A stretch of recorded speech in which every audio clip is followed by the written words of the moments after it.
जय हिंद। जैसा कि हम लोग पढ़ रहे हैं भैया क्लास 10th का साइंस केमिस्ट्री चैप्टर फर्स्ट अपने रनिंग पे है, मतलब स्टार्ट हो गया है और ख़त्म भी होने वाला है। स्टार्ट होने और ख़त्म होने में बहुत ज़्यादा इसमें दायरा नहीं है, क्योंकि बहुत ही छोटा चैप्टर है। ज़्यादा से ज़्यादा 2 से 3 दिन, ज़्यादा से ज़्यादा 4 दिन का ये चैप्टर है।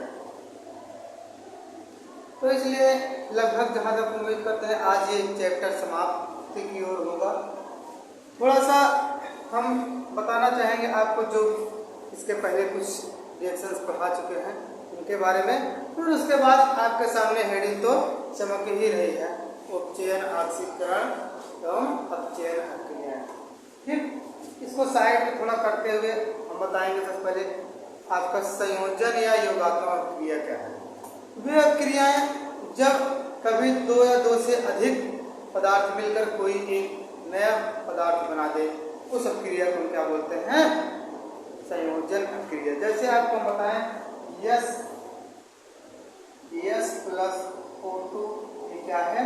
SO2 बना दिया, ये क्या हो गया आपका संयोजन क्रिया।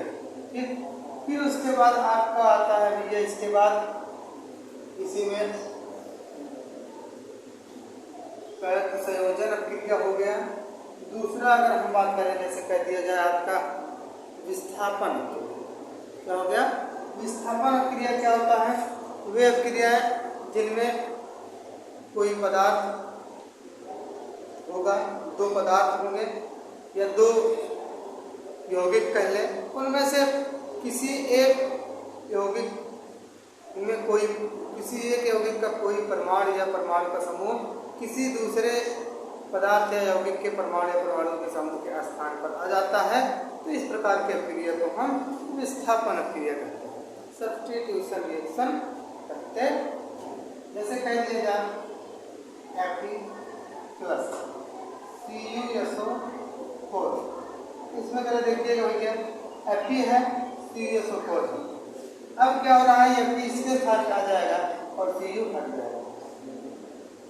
देख रहे जरा, ये Fe इसके स्थान पर आ रहा है तो ये FeSO4 बन जाएगा और Cu यहाँ से रिमूव होता निकल जाएगा। ठीक, तो इस प्रकार की क्रिया क्या कहलाएगी? आपकी विद्या विस्थापन क्रिया कहलाएगी। फिर उसके बाद अगर हम अगली रिएक्शन की बात करें, आपका जैसे कह जाए अनुत्क्रमणीय क्रिया क्या है? अनुत्क्रमणीय क्रिया होती है जो केवल एक ही दिशाओं में संपन्न हो सके, उन क्रियाओं को हम क्या बोलते हैं? अनुत्क्रमणीय क्रिया कहते हैं। क्या बोलते हैं? अनुत्क्रमणीय क्रिया बोलते हैं।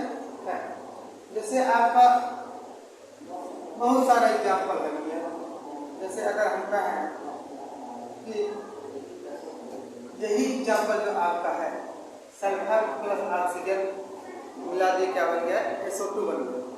अगर आप चाहें तो आप SO2 से सल्फर प्लस ऑक्सीजन तोड़ना समान परिस्थिति में क्या है? मुश्किल है। समान परिस्थिति में क्या है? ये बहुत ही मुश्किल है। इसलिए इस क्रिया को क्या बोलेंगे हम? अनुत्क्रमणीय क्रिया बोलेंगे। यह तो बहुत सारा एग्जाम्पल है, एक एग्जाम्पल नहीं है। जैसे हम आपको बताया भैया कि एक एग्जाम्पल ले लें, जैसे 2KClO3। इसमें आप देख रहे हैं 2KClO3 क्या बनाने वाला है? जैसे हम बना देगा 2KCl, देख रहे हैं 2KCl प्लस अगर हम बनाए 3O2, क्या बना दें? 3O2। ये आपकी क्या है? प्रकार की अनुत्क्रमणीय क्रिया है। अगर आप चाहेंगे हम इसको दोनों को मिला के इसको बना दें तो मुश्किल है, ये बनने वाला नहीं है। मतलब इससे ये चीज प्राप्त कर लिए और इससे ये नहीं प्राप्त कर सकते, मतलब क्रिया केवल एक ही दिशा में हो रही है, इसलिए सब क्रिया क्या बोलते हैं? अनुत्क्रमणीय क्रिया करते हैं। अब इसके बाद इसी का एक पार्ट आता है उत्क्रमणीय क्रिया। क्या आता है? उत्क्रमणीय क्रिया। वे क्रियाएं जो दोनों दिशाओं में संपन्न हो सके उन्हें हम क्या बोलते हैं, उत्क्रमणीय क्रिया बोलते हैं। और उसे उत्क्रमणीयता के चिन्ह से व्यक्त करते हो, चिन्ह कौन सा है, ये क्या है, उत्क्रमणीयता का चिन्ह है, रिवर्सिबल। क्या बोलते हैं अंग्रेजी में, रिवर्सिबल। जैसे आपको कह दिया जाए एग्जाम्पल PCl5, क्या है, PCl5 को अगर हम तोड़ेंगे भैया तो क्या बनने वाला है, PCl3 बन जाएगा प्लस Cl2 बन जाएगा। फिर इनको हम चाहेंगे मिलाएंगे, फिर ये बन जाएगा। तो इससे ये बना, इससे ये बना, तो इसलिए हम क्या कहेंगे, हमारा क्या भैया, उत्क्रमणीय अभिक्रिया है, रिवर्सिबल रिएक्शन है। समझ में आई बात। और इसी में एक अभिक्रिया और आती है, बहुत सारी अभिक्रियाएं हैं, कुछ कुछ इंपॉर्टेंट अभिक्रियाओं को हम डिस्कस कर रहे हैं। जैसे आपको क्या है, ऊष्माक्षेपी या ऊष्माशोषी क्रिया। सबसे पहले हम ऊष्माक्षेपी की बात कर लेते हैं। ऊष्माक्षेपी का मतलब क्या होता है, जो ऊष्मा को निकाले, जो ऊष्मा को क्या करे, निकाले, निर्मुक्त करे, उस अभिक्रिया को हम क्या बोलते हैं, ऊष्माक्षेपी अभिक्रिया बोलते हैं। जैसे आपका कार्बन हो प्लस O2, ठीक, कार्बन प्लस O2, और ये कार्बन जो होता है यहाँ ग्रेफाइट कार्बन जो होता है, किस फॉर्म में होता है, ग्रेफाइट कार्बन में होता है। तो जब ये क्रिया होती है, ये बनता है आपका CO2, लेकिन इसमें 94 किलो कैलोरी क्या होती है, ऊष्मा निकलती है, 94 किलो कैलोरी ऊष्मा निकलती है। तो ऊष्मा क्या हो रही है, निर्मुक्त हो रही है। अगर 3 के उस तरफ प्लस में ऊष्मा लिखी हुई है, इसका मतलब ये है कि ऊष्मा इसमें से निकल रही है, ठीक। ये क्या हो गया आपकी भैया, ऊष्माक्षेपी क्रिया हो गई। अगली रिएक्शन क्या है, जैसे हम कह रहे हैं ऊष्माशोषी क्रिया क्या है। ऊष्माशोषी का मतलब क्या है, जैसे हम लोग पानी को पी लेते हैं, पानी को सोख लेते हैं, कहते हैं पानी को सोख गए पूरा बनिए। वही तरीका है कि जिस तरीके से पानी को अवशोषित करना कहते हैं कि पानी सोख लिए, उसी तरीके ऊष्मा को अगर अवशोषित कर ले कोई रिएक्शन, उस क्रिया क्या बोलते हैं, या उस रिएक्शन क्या बोलते हैं, ऊष्माशोषी रिएक्शन बोलते हैं। समझ में आ रही बात ना, मतलब कि वह क्रिया जो ऊष्मा को अवशोषित करे, क्या हो, जो ऊष्मा को अवशोषित करे, उस क्रिया को हम क्या बोलते हैं, ऊष्माशोषी क्रिया बोलते हैं। समझ में आ रही बात क्या। जैसे हम अगर एग्जाम्पल देना चाहें तो बहुत ही सस्ता एग्जाम्पल होगा ऊष्माशोषी क्रिया। जैसे आपका यही जो हम यहाँ पर दिए हुए हैं PCl5, क्या PCl5, ये गैस फॉर्म में है भैया। इसमें क्या कर रहे हैं, इसमें प्लस में ऊष्मा दे, क्या दे रहे हैं, ऊष्मा। ये क्रिया के दौरान क्या हो रही है, ऊष्मा को अवशोषित करे, लेकिन ऊष्मा निकालेगी नहीं। तो क्या बनने वाला भैया, PCl3 प्लस Cl2। इस प्रकार से क्या है आपकी ऊष्माशोषी ऊष्माक्षेपी क्रिया हुई, ठीक। PCl3 प्लस Cl2, ये देख रहे हैं PCl5 क्या, फास्फोरस पेंटाक्लोराइड, ठीक।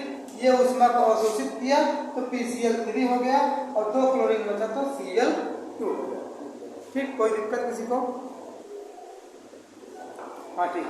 तो इसमें एक क्रिया और आती है भैया, द्विविस्थापन। जिस तरीके से हम विस्थापन बताया या प्रतिस्थापन बताया, उसी तरीके से द्विविस्थापन होता है।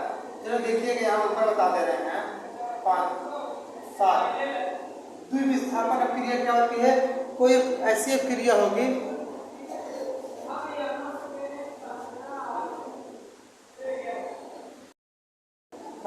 देखिए भैया, जिस तरीके से विस्थापन या प्रतिस्थापन क्रिया बताएगी, उस तरीके से आपका द्विविस्थापन भी होता है।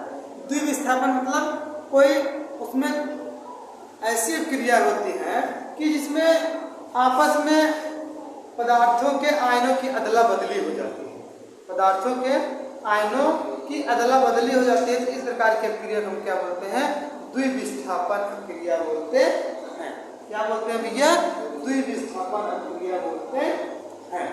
जरा देखिएगा एग्जाम्पल ऐसे हम आपको दें तो AgNO3 plus NaCl, AgNO3 plus NaCl।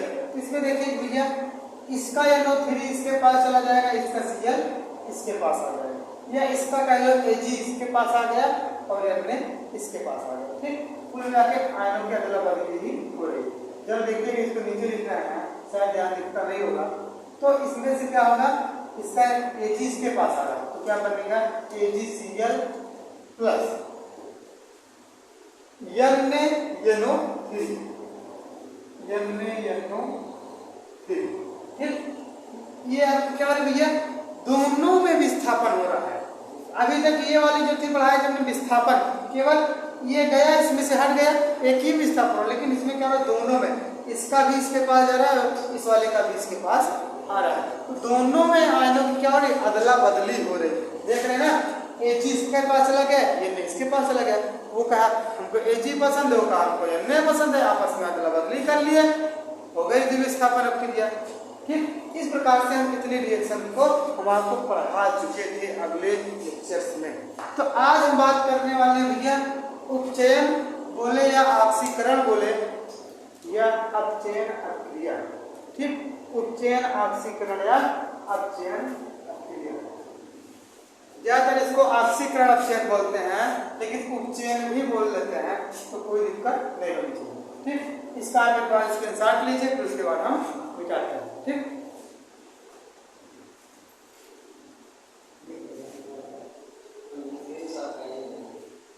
अब जरा देखिएगा भैया, हम क्या करने वाले हैं, उपचयन ऑक्सीकरण बोले या अपचयन क्रिया। ठीक, तो पहला नंबर भैया इसमें उपचयन है। उपचयन का मतलब क्या होता है, उपचयन का मतलब क्या होता है भैया, उपचयन का मतलब जैसे कोई अक्रिया होती रहेगी और अक्रिया के दौरान अगर उसमें ऑक्सीजन की वृद्धि हो तो उस क्रिया क्या बोलते हैं, हम उपचयन बोलेंगे। अगर ऑक्सीकरण वाले शब्द को पकड़ के चलते हो तो और समझ में आएगा। ऑक्सीकरण, ऑक्सीकरण मतलब ऑक्सीजन का करण, मतलब ऑक्सीजन को बढ़ावा देना। ऑक्सीजन क्या होगा, बढ़ेगा। जब ऑक्सीजन किसी क्रिया में बढ़ेगा किसी पदार्थ में, तो उसके साथ क्या हुआ रहेगा भैया, ऑक्सीकरण हुआ रहेगा। समझ में आ रही बात क्या? जैसे हम आपको अगर एग्जाम्पल देना चाहें, ठीक, तो एग्जाम्पल बहुत सारे हैं। जैसे हम आपको बता रहे हैं एक एग्जाम्पल Cu, क्या, जैसे अगर हम बताएं Cu plus O2, Cu plus O2, तो इसमें देख रहे हैं आप कार्बन है, सॉरी कॉपर है, ये ऑक्सीजन, तो क्या बन जाएगा CuO, लेकिन ये संतुलित नहीं है। यहाँ 2 लगा लेते हैं और यहाँ 2 लगा लेते हैं, हो गया CuO। इसमें आप देख रहे हैं ये कॉपर था, इसमें क्या हो गया, ऑक्सीजन की वृद्धि हो गई। ये अभिक्रिया क्या कहलाएगी भैया, ये अभिक्रिया आपकी कहलाएगी उपचयन, क्या कहलाएगी, उपचयन या ऑक्सीकरण, ऑक्सीकरण अभिक्रिया। ठीक, उपचयन या ऑक्सीकरण अभिक्रिया, कोई दिक्कत इसमें समझने में नहीं होनी चाहिए। और जैसे हम बोले अपचयन क्या है भैया, अपचयन का मतलब क्या होता है कि अभिक्रिया के दौरान किसी पदार्थ से ऑक्सीजन की कमी होना, किसी पदार्थ में ऑक्सीजन की कमी होना क्या कहलाता है आपका भैया, अपचयन कहलाता है। क्या कहलाता है, अपचयन। जैसे हम यहीं से एग्जाम्पल लें, अगर जरा समझिएगा 2CuO plus H2, 2CuO plus का H2, तो जरा देखिएगा भैया 2CuO, इसमें से क्या होगा, 2 ऑक्सीजन है, 2 ऑक्सीजन क्या होंगे, रिमूव होंगे, तो यहाँ से क्या बनने वाला है, 2Cu अलग हो जाएगा, प्लस में हमारा बन जाएगा H2O जल। जरा देखिए संतुलित है क्या, संतुलित है क्या, तो शायद संतुलित ये नहीं है, तो संतुलित करना पड़ेगा, क्योंकि यहाँ पर हमारा 2 ऑक्सीजन है, केवल 1 ऑक्सीजन है, यहाँ 2 लगाना पड़ेगा तभी 2 ऑक्सीजन होगा। लेकिन अब यहाँ जब 4 हाइड्रोजन हो गया, 2 से गुणा कर दिए 4 हाइड्रोजन हो गया। ये हम देख रहे हैं आप भैया, इसके साथ ऑक्सीजन था, इसमें क्या हो गई, ऑक्सीजन की कमी हो गई। जब ऑक्सीजन की कमी हो गई, यह अभिक्रिया क्या कहलाती है आपकी, यह अभिक्रिया क्या कहलाती है आपकी, अपचयन अभिक्रिया। तो हमारी बात क्या, कोई दिक्कत नहीं होनी चाहिए, ठीक, कोई दिक्कत आपको नहीं होनी चाहिए। इसमें अगर आप बोले जो हाइड्रोजन है H2, हाइड्रोजन में अगर कहें तो हाइड्रोजन में ऑक्सीजन की वृद्धि हो रही है। हाइड्रोजन में क्या हो रही है, ये हाइड्रोजन है ना, इसमें ऑक्सीजन क्या हो रही है, वृद्धि हो रही है। तो जरा ध्यान से देखिए, हाइड्रोजन में क्या है, ऑक्सीजन की वृद्धि हो रही है। जब हाइड्रोजन में ऑक्सीजन की वृद्धि हो रही है, इसे तो हम बोल देंगे उपचयन, क्या बोलेंगे, उपचयन। लेकिन इसमें क्या हो रहा है, इसमें क्या हो रहा है, ऑक्सीजन की कमी हो रही ना, ऑक्सीजन निकल गया, इसे क्या बोलेंगे, अपचयन। क्या बोलेंगे, अपचयन। समझ में आई बात क्या, ठीक। तो अब जरा देखिएगा, यही से एक रिएक्शन और आपके एग्जाम में आती है, रेडॉक्स अभिक्रिया किसे कहते हैं, क्या बोलते हैं भैया, रेडॉक्स अभिक्रिया किसे कहते हैं। रेडॉक्स अभिक्रिया क्या होती है, यही अभिक्रिया वह अभिक्रिया जिसमें ऑक्सीकरण एवं अपचयन दोनों साथ में हो, उस अभिक्रिया को क्या बोलते हैं, रेडॉक्स अभिक्रिया कहते हैं। क्या बोलते हैं, रेडॉक्स अभिक्रिया कहते हैं, ठीक।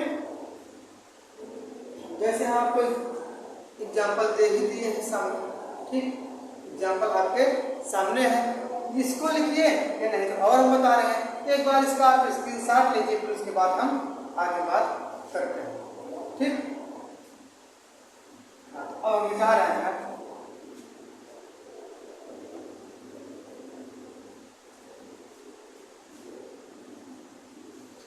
अब थोड़ा सा समझिएगा रेडॉक्स अभिक्रिया क्या है, ठीक, ध्यान से समझिएगा। इसी का पार्ट जस्ट है रेडॉक्स अभिक्रिया, रेडॉक्स अभिक्रिया, रेडॉक्स रिएक्शन, रेडॉक्स रिएक्शन। इसका बहुत ही सस्ता एग्जाम्पल एक है ZnO plus Cu, ZnO plus Cu।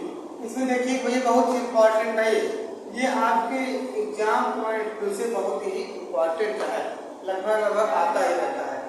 इसमें देखिए भैया रेडॉक्स अभिक्रिया हमने क्या बताया, वह अभिक्रिया जिसमें ऑक्सीकरण एवं अपचयन दोनों, ऑक्सीकरण एवं अपचयन का मतलब क्या, कि ऑक्सीजन की वृद्धि भी हो और ऑक्सीजन की कमी भी हो, तो उसे हम क्या बोलेंगे, रेडॉक्स अभिक्रिया बोलेंगे।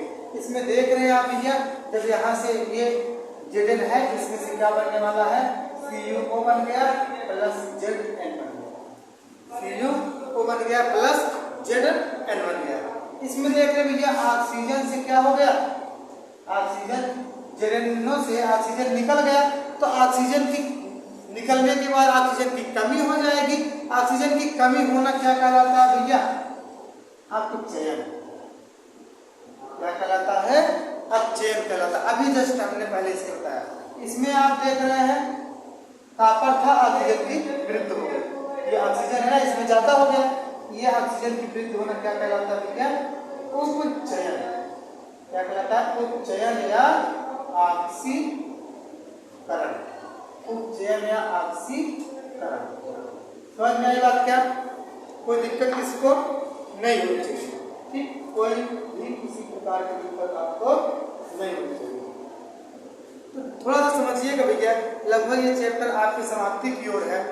एक दो हेडिंग और है, समझिएगा। एक है संक्षारण। क्या भैया, संक्षारण। संक्षारण का मतलब क्या होता है, बहुत ही आसान है। जैसे हम आप लोग कोई भी चीज जैसे कह लो रख दिया जाए, खुली स्थानों पर रख देते हैं, ठीक, तो जब वो सामान्य स्थिति में जब हम वस्तु को रखते हैं, उसका जो तल होता है, ऊपरी परत जो होती है, चिकनी होती है। क्या होती है भैया, चिकनी होती है। जैसे कोई भी लोहे का सामान हम खरीद कर लाते हैं, एक प्रकार का चिकना होता है, उसे हम क्या करते हैं, कहीं अगर रख दिए कोने में पड़ा है तो क्या होता है, कुछ दिनों बाद उस पर थोड़ा पपरी टाइप का कुछ जम जाता है। पपरी टाइप का जो जम जाता है वो क्या होता है पता है भैया, वो उसी पदार्थ का जो लोहा होता है, उसी लोहे का क्या होता है भैया, परत होती है। उसी लोहे की क्या होती है, वो परत होती है, जो छोटे छोटे टुकड़ों के रूप में या परतों के रूप में लोहा क्या होता है, अपने अवयवों में अलग अलग होने लगता है, मतलब कि परत के रूप में क्या होता है, वो छूटने लगता है। ऐसा क्यों होता है, क्योंकि लोहा क्या है, धातु है, सिल्वर क्या है, धातु है। जितनी भी धातुएं हैं हम आप लोग खुले स्थान कर देते हैं तो हर जगह पर हमारी क्या है भैया, वायु है, और वायु में क्या है, नमी है। तो कोई भी धातु क्या होता है, वायु या नमी से अक्रिया कर लेता है। वायु और नमी से क्या करता है, अक्रिया कर लेता है। और जब वायु और नमी से अक्रिया कर लेता है तो परत के रूप में छूटने लगता है। तो परत के रूप में छूटने की क्रिया जो होती है आपकी संक्षारण कहलाती है। क्या कहलाती है भैया, संक्षारण कहलाती है। अब आप लोग समझते हो कि लोहा तो चलिए आपने बताया कि, लेकिन सिल्वर भी तो एक प्रकार की धातु है, तो वो क्यों नहीं छूटती परत के रूप में?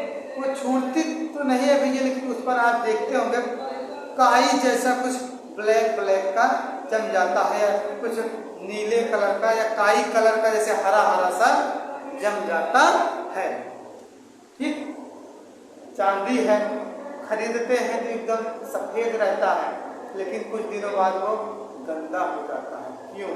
क्योंकि वो धातु है, ऑक्सीजन से क्रिया करता है, और उस पर ऑक्सीजन की परत जो होती है, ऑक्सीजन से क्रिया करता है तो नमी होती है, इसके कारण क्या होता है, उस पर कुछ परत जम जाती है जो थोड़ा काले रंग की या हरे रंग की होती है। समझ में आई बात? इस तरह से आपका क्या ये संक्षारण है, बहुत ही इंपॉर्टेंट है संक्षारण। अब की बार आपके 2023 एग्जामिनेशन में आया था। ठीक, अब इसके बाद एक है ये विकृत गंधिता। क्या है? विकृत गंधिता। विकृत गंधिता। विकृत गंधिता का मतलब क्या होता है भैया, जैसे हम आप लोग भोजन को बनाते हैं, ठीक, कहते हैं उनका सच्ची हम लोग सब लोग थोड़ी ना बनाते हैं, तरकियाँ बनाते हैं हम लोग का, तो बनाना पड़ेगा, आज नहीं तो कल।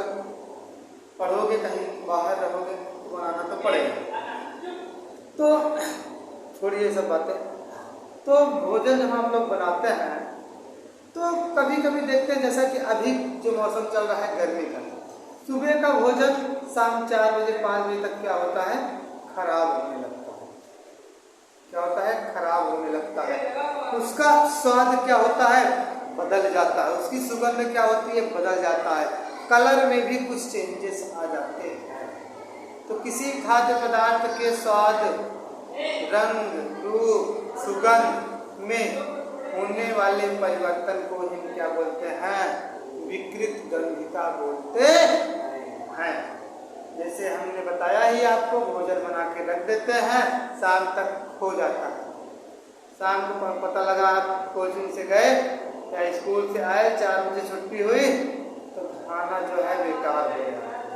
तो घर पहुंचते ही मूड डिस्टर्ब, हमको भोजन चाहिए। हाँ, तो इस तरह के तमाम सी प्रॉब्लम क्रिएट होती है। ऐसा क्यों होता है? जहाँ तक हमारा मानना है कि जो हमारे वायुमंडल में है नाइट्रोजन गैस पाई जाती है। क्या होती है? नाइट्रोजन गैस पाई जाती है। वो कितनी होती है नाइट्रोजन गैस? शायद आप लोग जानते होंगे 78%। 78% क्या होती है? नाइट्रोजन गैस पाई जाती है। इसी नाइट्रोजन गैस की ही वजह से क्या होता है, आपका भोजन सेफ रहता है। नहीं तो अगर ये गैस ना होती नाइट्रोजन, तो आप तुरंत भोजन को बनाते और तुरंत ही क्या होता, आपका भोजन बेकार होने लगता। ये क्या करता है? वायु से क्रिया करने में रोकता है। वायु है, वायु की नमी वगैरह से क्रिया करने में ये रोकता है नाइट्रोजन गैस। समझ में आई बात? क्या अगर ये ना होती तो हमारा भोजन बहुत ही जल्दी खराब हो जाता है। तो गर्मियों में जहाँ तक हमारा मानना है ये गैस है, टेम्परेचर ज़्यादा होने के कारण क्या होते हैं, वायुमंडल में थोड़ा सा ऊपर चले जाते हैं। क्या होते हैं, ऊपर चले जाते हैं। इसके कारण हमारा भोजन जो है बेकार होने लगता है, क्योंकि ये गैस हमारे धरातल पर प्रॉपरली उस तरीके से नहीं रह पाते जिस तरीके से ठंडी के दिनों में रहती है। इसलिए हमारा भोजन क्या होता है, बेकार हो जाता है। समझ में आई बात का संक्षारण क्या है, फिर समझो। कोई भी भात हम क्या करते हैं, खुले स्थानों पर रख देते हैं, कुछ दिनों के बाद ऊपर क्या होती है, वो जो धातु होती है छोटे छोटे परत के रूप में छूटने लगती है। इस प्रकार की क्रिया को क्या बोलते हैं, इस प्रकार की क्रिया को क्या बोलते हैं, संक्षारण बोलते हैं। विकिरण का हमने बताया ही विस्तार से। तो इस प्रकार से चैप्टर आपका क्या है, समाप्त हो गया। तो अब हम मिलेंगे आपको नेक्स्ट डे नेक्स्ट लेक्चर के साथ। तब तक के लिए जुड़े रहिए, अच्छी के साथ सफलता अवश्य मिलेगी। जय हिंद।